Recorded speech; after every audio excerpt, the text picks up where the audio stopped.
Because for the years I've been doing it as a volunteer, just coming in and doing it, So I just figured as a business, I got to charge, a little bit.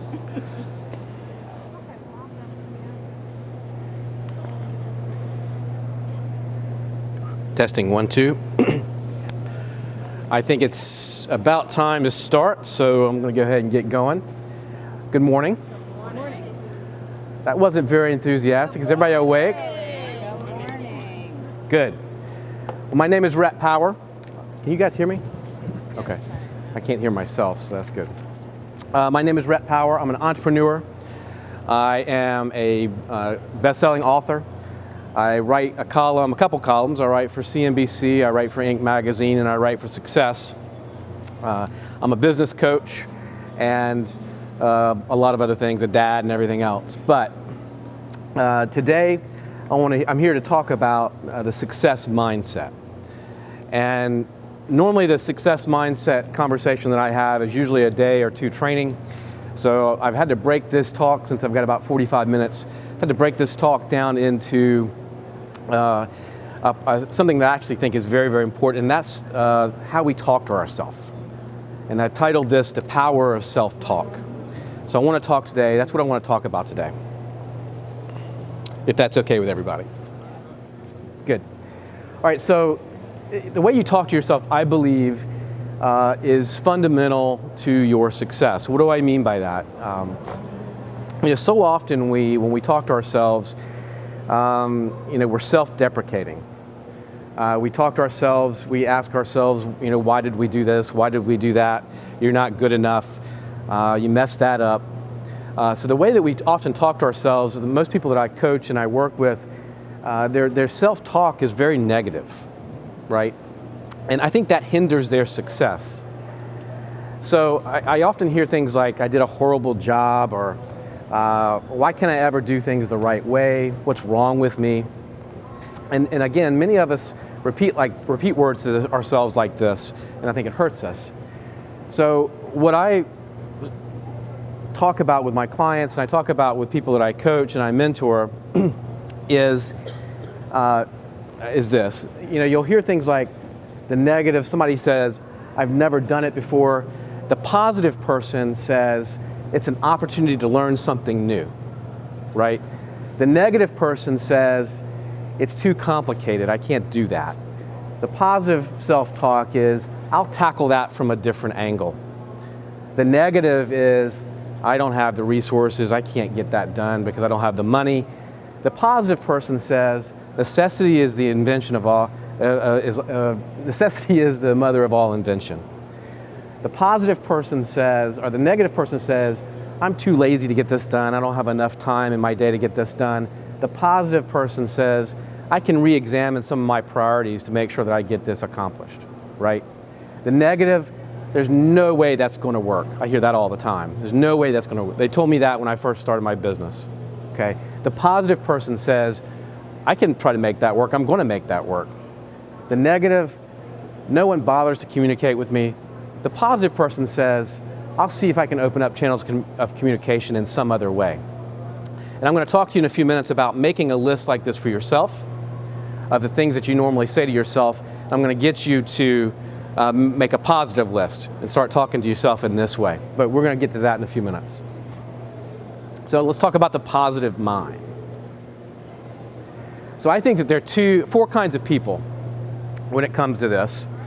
I call them Debbie Downers. Don't be a Debbie Downer, okay? Don't be this person. But I think that there are four of them that you need to look at in your life that you're going to find in your life. You're going to find four types, I think. Number one is the catastrophizer, okay? The catastrophizer. This person, everybody knows one of these people, right? Everything is a huge, deadly, horrifying disaster, right? If something doesn't go right, they start planning their own funeral because no one cares about them. Nobody's ever going to do it for them. Everybody knows somebody like that. Don't be this person. The shoulda-nator. This person is always lamenting what they didn't do, what they should have done. Oh, I had that great idea a couple years ago. I should have done that, right? We all know people like that. Don't be the shoulda-nator.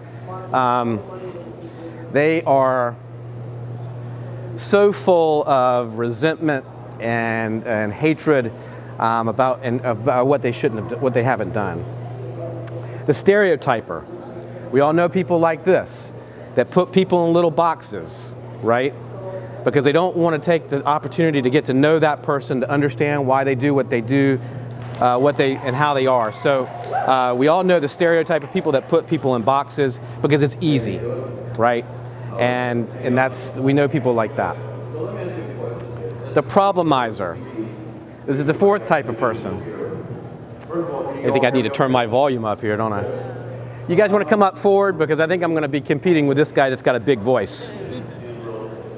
I'm not a real estate guy, so I don't have a big booming voice.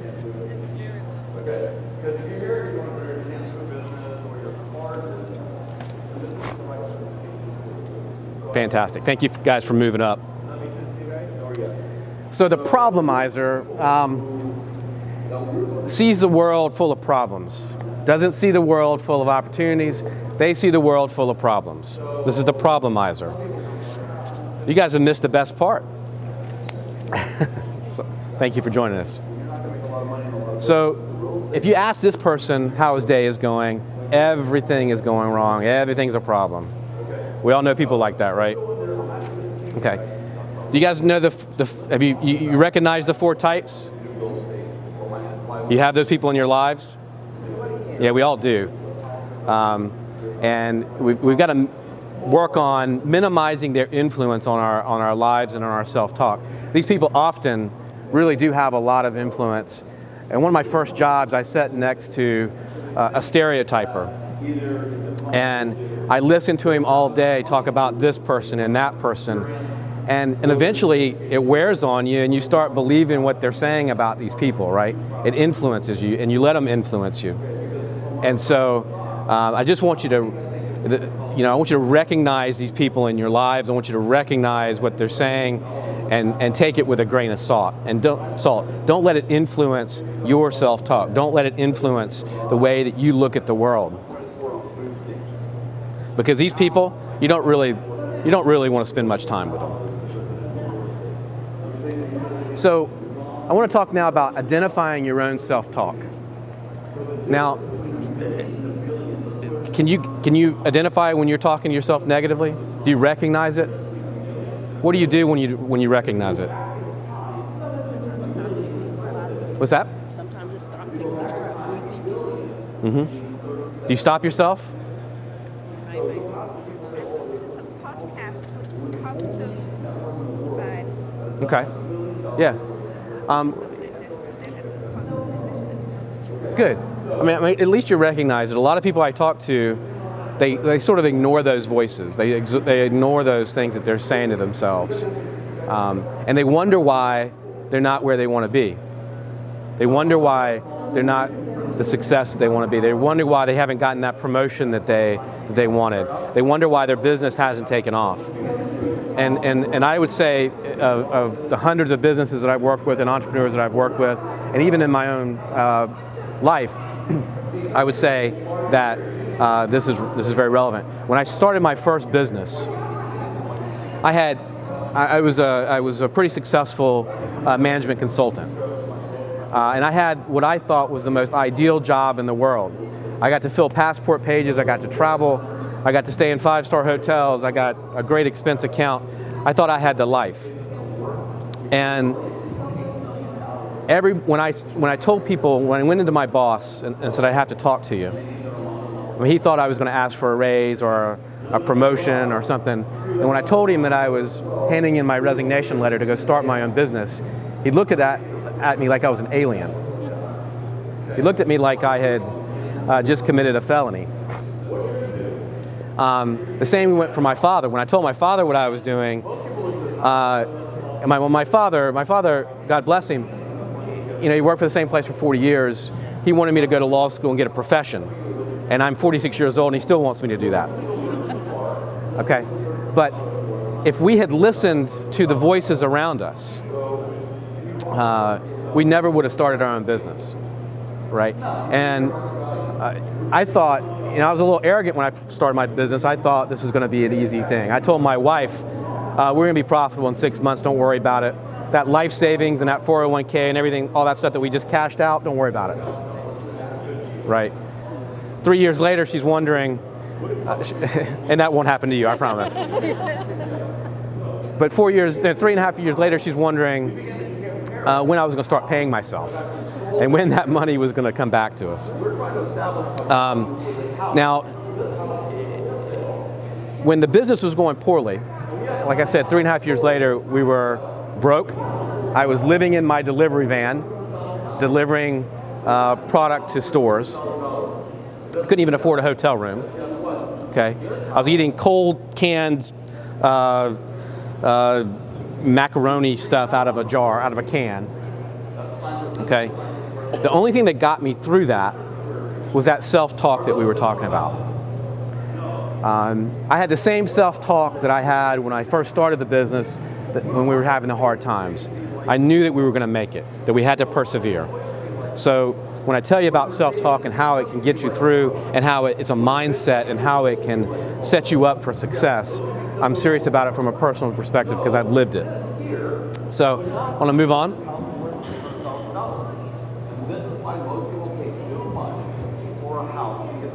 All right, so very important to identify your own self-talk. So let's talk about implementing self-talk into your routine. I'm going to talk about here in a few minutes, I'm going to talk about affirmations that I do every day and some of the ones that work for me. But positive self-talk is personal. So the affirmations that I give myself aren't going to be the same ones that you give yourself, okay, that you give yourself. And it is very personal, so, and it is very specific to your situation. But we're going to get to that in a few minutes, like I said. I want to talk about 5 steps to help you implement self-talk real quick. Number 1, you are your own best cheerleader. All right, you're the star quarterback, and you have to look at yourself like this every day. You have to wake up and say to yourself, I'm the game changer, I'm the playmaker, and I am going to accomplish my goals today, and be focused on that. And you have to keep your positivity. It's very easy to wake up. I could have easily woken up this morning and said, I don't really feel like going and doing that talk because my allergies are killing me, and I don't even know if I can struggle through this talk without coughing to death. Okay? But we get up and we go do what we do. And so you have to keep that positivity. It's very easy to fall into that negative self-talk. Nobody else is going to be your own cheerleader. Really, because nobody else cares. Right? No one really cares that you wake up and you're positive and you're ready to go and you're ready to tackle the day. So you have to be your own cheerleader. Because if you think somebody else is going to do it for you, that ain't going to happen. So you do have to notice the warning signs. When you see that negative self-talk creeping in and it affecting your mood, affecting what you're doing, you have to stop it and you have to reset. Now, I showed you that chart a few minutes ago. I want to go back to that because I want you guys to write down, when you have negative self-talk, I want you to write it down on a piece of paper. Let me go back to that. Okay? I want you, the next time you feel like you've got negative talk in your life, you've got negative self-talk, I want you to write down what you're saying to yourself. I want you to keep a running list. This really will help you transform and notice it when you're doing it, okay? And then when you notice something that you're saying to yourself that's negative, I want you to turn it around and write down what the positive response to that is, okay? And I want you to do this over the next few weeks so that you get in the habit of noticing your self-talk, writing it down, and turning it around. Write it down and turn it around. Okay?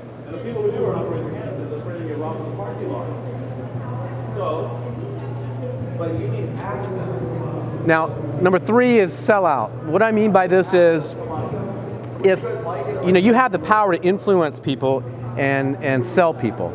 Is everybody in business? So you're also a chief salesperson, right? And if you don't believe in your product, you're not going to be able to sell it. And as you as the owner, are you all the owners of the business?